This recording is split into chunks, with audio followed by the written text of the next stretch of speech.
नमस्ते, मेरा नाम है प्रतीक्षा और आप देख रहे हैं ऑर्डिनरी।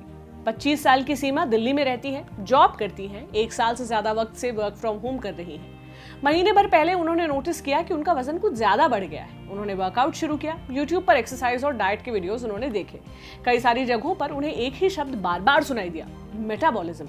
किसी वीडियो में कोई कह रहा है कि स्लो मेटाबॉलिज्म की वजह से वजन कम करने में दिक्कत होती है, तो किसी में कुछ खाने की सलाह दी गई है ताकि मेटाबॉलिज्म बढ़ जाए और वजन तेजी से कम हो।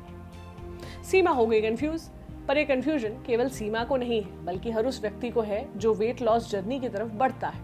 मेटाबॉलिज्म शब्द बार बार घूम फिरकर उसे सुनाई दे ही जाता है, तो हमने सोचा कि आज इस शब्द का पूरा मतलब आपको बताएं। शरीर के अंदर 24 घंटे चलने वाली एक कॉम्प्लेक्स प्रोसेस है ये। शरीर में होने वाला हर एक केमिकल रिएक्शन, हर एक प्रोसेस आपके शरीर के टिश्यू में या सेल्स के अंदर जो भी होता है, वो सब का सब मेटाबॉलिज्म है। आप जो खाते हैं, आपका शरीर उसे एनर्जी में बदलता है। ये प्रोसेस भी मेटाबॉलिज्म है। जब आपका शरीर आराम कर रहा होता है, तब भी उसके अंदर मेटाबॉलिज्म की प्रोसेस चल रही होती है, क्योंकि आपका दिल 24 घंटे धड़कता है, आप 24 घंटे सांस लेते हैं, ब्लड सर्कुलेशन भी लगातार होता है, हार्मोन लेवल भी लगातार एडजस्ट होता रहता है। आपके शरीर की सेल्स भी बनती हैं और रिपेयर भी होती हैं। इन सब प्रोसेस के लिए भी आपके शरीर को एनर्जी चाहिए होती है। ये एनर्जी मेटाबॉलिज्म प्रोसेस की वजह से ही मिलती है।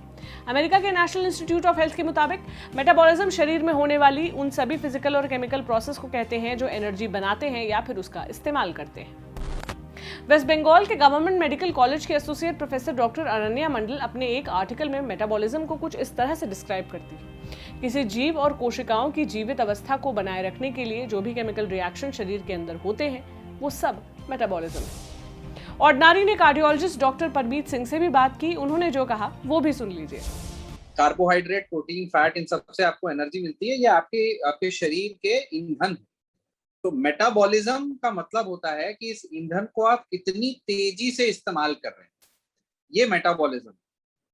तो इसका मतलब ये है, जितनी स्पीड आपकी कार चल रही है, मतलब आपकी मेटाबॉलिज्म उतना फास्ट है। एक पैरामीटर मेटाबॉलिज्म का ये। दूसरा पैरामीटर होता है कितनी बड़ी गाड़ी है।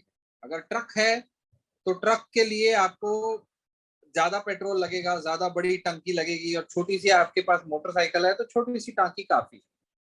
तो आपके साइज पे मेटाबॉलिज्म डिपेंड करेगा।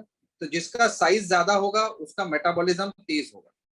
आपकी स्पीड पे मेटाबॉलिज्म डिपेंड करेगा। जो ज्यादा तेजी से काम करेगा, ज्यादा तेज चलेगा, उसका मेटाबॉलिज्म तेज होगा। ठीक है। और अल्टीमेटली आपको चलाने के लिए आपकी जो मसल्स होती है, राइट, आपके शरीर में मसल्स होती है, गाड़ी में होता है हॉर्स पावर। तो जितना ज्यादा पावर होगा उसमें, आपको चलाता कौन है? आपकी मसल्स चलाती है। तो जितनी ज्यादा मसल्स होंगी आपके अंदर, आपका मेटाबॉलिज्म तेज चलेगा। सो मेटाबॉलिज्म का मतलब सिर्फ इतना है कि आपके शरीर में मौजूद ईंधन जो आपके है, उसको कितनी तेजी से आप इस्तेमाल कर रहे हैं।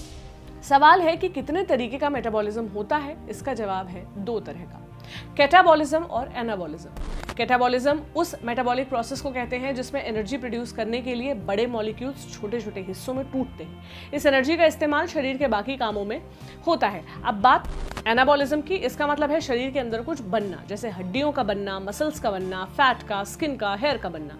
इस काम में शरीर उस एनर्जी का इस्तेमाल करता है जो कैटाबॉलिक प्रोसेस से निकलती है। डॉक्टर परमजीत बताते हैं, मेटाबॉलिज्म के 3 मकसद हैं। पहला, शरीर में एनर्जी प्रोड्यूस करना। इसके लिए शरीर या तो फूड का इस्तेमाल करता है या फिर फ्यूल का। फूड जो हम खाते हैं उससे एनर्जी का बनना। अगर एनर्जी ज़्यादा है तो वो स्टोर हो जाती है फ्यूल के फॉर्म में। ये फ्यूल आपके शरीर का फैट, प्रोटीन, ग्लाइकोजन वगैरह होते हैं। इसी फूड और फ्यूल से जो एनर्जी बनती है उसे हम कैटाबॉलिज्म कहते हैं, मतलब कुछ चीज़ के टूटने से एनर्जी बनना। इसी तरह मेटाबॉलिज्म का दूसरा मकसद है स्टोरेज या बिल्ड करना। आपके शरीर में चीज़ें बनना, हड्डी, मसल, स्किन, हेयर, फैट, ये सब जो बनता है, ये प्रोसेस होती है एनाबॉलिज्म। हर चीज़ में कुछ ना कुछ प्रोटीन है, लिपिड है, ग्लाइकोजन है। एक लाइन में कहें तो कैटाबॉलिज्म का मतलब तोड़ना, एनाबॉलिज्म का मतलब बनाना। जब भी कुछ बनता या टूटता है, बहुत से साइड या वेस्ट प्रोडक्ट भी निकलते हैं। यही प्रोडक्ट आपके शरीर में इकट्ठा होते हैं। इनको शरीर से निकालना मेटाबॉलिज्म का तीसरा मकसद है। अब सबसे अहम मुद्दे पर आते हैं, माने वजन का मेटाबॉलिज्म से क्या रिलेशन है। देखिए, सबसे पहले तो ये जानिए कि दिन भर में हमारा शरीर 3 हिस्सों में एनर्जी का इस्तेमाल करता है। पहला हिस्सा थर्मिक इफेक्ट्स ऑफ फूड, माने आपके खाने को डाइजेस्ट करना। आपका शरीर दिन भर में जितनी कैलोरी एनर्जी बर्न करता है उसका 10% हिस्सा खाने को डाइजेस्ट करने में लगता है। दूसरा हिस्सा है फिजिकल एक्टिविटी, माने आप दिन भर में कितनी और किस तरह की फिजिकल एक्टिविटी करते हैं। और तीसरा है BMR, माने बेसल मेटाबॉलिक रेट। इसे आसान भाषा में कहें तो जब आपका शरीर आराम कर रहा हो, आप किसी भी तरह कि ना तो फिजिकल एक्टिविटी कर रहे हो और ना ही मेंटल एक्टिविटी, उस दौरान शरीर के बेसिक कामों में जैसे सांस लेने में, ब्लड सर्कुलेशन में, पलक झपकाने में, हार्मोन के लेवल सेट करने में जिस दर पर आपका शरीर एनर्जी बर्न करता है वो होता है BMR। हर किसी के शरीर का अलग अलग होता है। कुछ फैक्टर्स हैं जिस पर इसकी दर निर्भर करती है। एक फैक्टर आपके जीन्स है जो आपको पेरेंट्स से मिलते हैं। दूसरा आपके शरीर का साइज और कंपोजिशन, अगर शरीर में मसल्स ज्यादा है तो BMR ज्यादा होगा। तीसरा उम्र, जैसे जैसे आपकी उम्र बढ़ती जाएगी आपका BMR स्लो होता जाएगा। BMR के दर को तय करना वैसे तो आपके हाथ में पूरी तरह नहीं होता, लेकिन कुछ हद तक आप कर सकते हैं। वर्कआउट करके अपने शरीर में फैट की जगह आप मसल्स का अमाउंट बढ़ाकर BMR बढ़ा सकते हैं। माने BMR पर आपका ज्यादा कंट्रोल नहीं होता, लेकिन फिजिकल एक्टिविटी के जरिए बर्न होने वाली कैलोरीज का अमाउंट आप तय कर सकते हैं। आप जितना ज्यादा एक्टिव रहेंगे उतनी ज्यादा कैलोरी बर्न होगी, मेटाबॉलिक रेट भी उतना ही ज्यादा होगा। जिन लोगों के लिए ये कहा जाता है कि मेटाबॉलिज्म फास्ट है, तो उसका सीधा गणित ये है कि वो ज्यादा एक्टिव होते हैं, और स्लो मेटाबॉलिज्म का मतलब है कि वो व्यक्ति ज्यादा एक्टिव नहीं है। डॉक्टर परमजीत कहते हैं, मोटापे से ये लेना देना है कि जो आपका शरीर है वो उस ईंधन को स्टोर करता जाता है। स्टोर करने का मतलब है कि आपके शरीर कार्बोहाइड्रेट से भी चर्बी बनाता है, फैट से भी चर्बी बनाता है, प्रोटीन भी ज्यादा हो जाए तो भी वो स्टोर होके चर्बी ही बनती है। तो अल्टीमेटली सब चीजें चर्बी बनके स्टोर होती है, क्योंकि वो एकमात्र ऐसा long term storage energy source है जो आपकी बॉडी रख सकती है। मतलब यह है जिस इंसान का मेटाबॉलिज्म फास्ट होगा वो उस इतनी सारी ईंधन को जल्दी जल्दी इस्तेमाल करेगा तो स्टोरेज कम होगा या स्टोरेज ही इस्तेमाल होने लगेगा। तो आप अपनी चर्बी इस्तेमाल करने लग जाते हो, एनर्जी बर्न करने लग जाते हो और पतले होने लग जाते हो। तो पतले होने के लिए या मेटाबॉलिज्म बढ़ाने के लिए किसी गोली की आवश्यकता नहीं है, मगर अल्टीमेटली मेटाबॉलिज्म बढ़ा हुआ का मतलब है कि गाड़ी आपकी ज्यादा चल रही है। एक इंसान अगर अपनी गाड़ी सिर्फ सुबह एक बार शाम को एक बार चलाता है, उसका मेटाबॉलिज्म नॉर्मल। एक इंसान जो ड्राइवर है, सारा दिन गाड़ी चलाता रहता है, यानी सारा दिन चलता फिरता रहता है, उसका मेटाबॉलिज्म ज्यादा तेज है। और एक बुजुर्ग इंसान जो बैठा ही रहता है, उसका मेटाबॉलिज्म स्लो है। सो अल्टीमेटली आपका अपने मेटाबॉलिज्म के हिसाब से आप अपनी गाड़ी में यानी अपने शरीर में ईंधन डालेंगे, पेट्रोल डालेंगे। एक इंसान जो बैठा है उसको बहुत ज्यादा खाने की जरूरत नहीं है, वैसे ही एक इंसान जो बहुत तेज चलता फिरता दौड़ भाग कर रहा है उसे प्यास भी ज्यादा लगेगी, उसे भूख भी ज्यादा लगेगी, उसे खाना भी ज्यादा चाहिए। So metabolism is equivalent to energy जो आप यूटिलाइज करते हैं। अगला सवाल है कि क्या आप मेटाबॉलिज्म को बूस्ट कर सकते हैं। इसका जवाब जानने के लिए हमने बात की डाइटिशियन स्वाति बथवाल से। वो बताती हैं कि मेटाबॉलिक रेट बहुत सारी चीज़ों पर डिपेंड करता है। जब इंसान छोटा बच्चा होता है तब उसका मेटाबॉलिक रेट सबसे ज़्यादा होता है। औरतों का मेटाबॉलिक रेट 30 साल की उम्र के बाद थोड़ा कम हो जाता है क्योंकि मसल्स कम होने लगती है।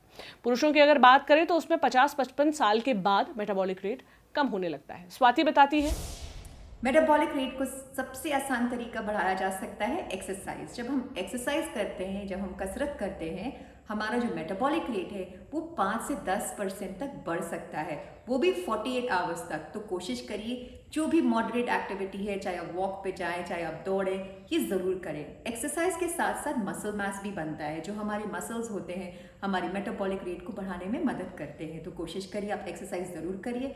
अगर आप एक्सरसाइज करने से डरते हैं, बाहर जाने से घर से डरते हैं, तो प्लीज़ कोशिश करिए कि आप हर घंटे में कम से कम 3 बार खड़े हो। हर घंटे आप कम से कम 3 बार खड़े हो, 5 से 10 मिनट तक खड़े रहेंगे तो आपका मेटाबॉलिक रेट जो है वो बढ़ता चला जाएगा। बहुत सारे ऐसे खान पान है जो अगर आप खाएंगे तो देखा गया है थोड़ा सा मेटाबॉलिक रेट वो बढ़ा सकता है। सबसे पहली चीज़ है सॉल्ट। अगर आप 1 चुटकी भर सॉल्ट लेते हैं पूरे दिन में, 1 चुटकी यानी ½ टीस्पून अगर आप सॉल्ट लेते हैं, ड्राइड जिंजर पाउडर, ये देखा गया है खाने के साथ लेने से आपका मेटाबॉलिक रेट बढ़ सकता है। दूसरी चीज़ है मिर्च। अगर आप मिर्च लेते हैं, वो भी 1 चुटकी भर मिर्च लेते हैं तो आपका मेटाबॉलिक रेट बढ़ सकता है। तीसरा है सिनेमन, जो है दालचीनी, 1 चुटकी भर दालचीनी।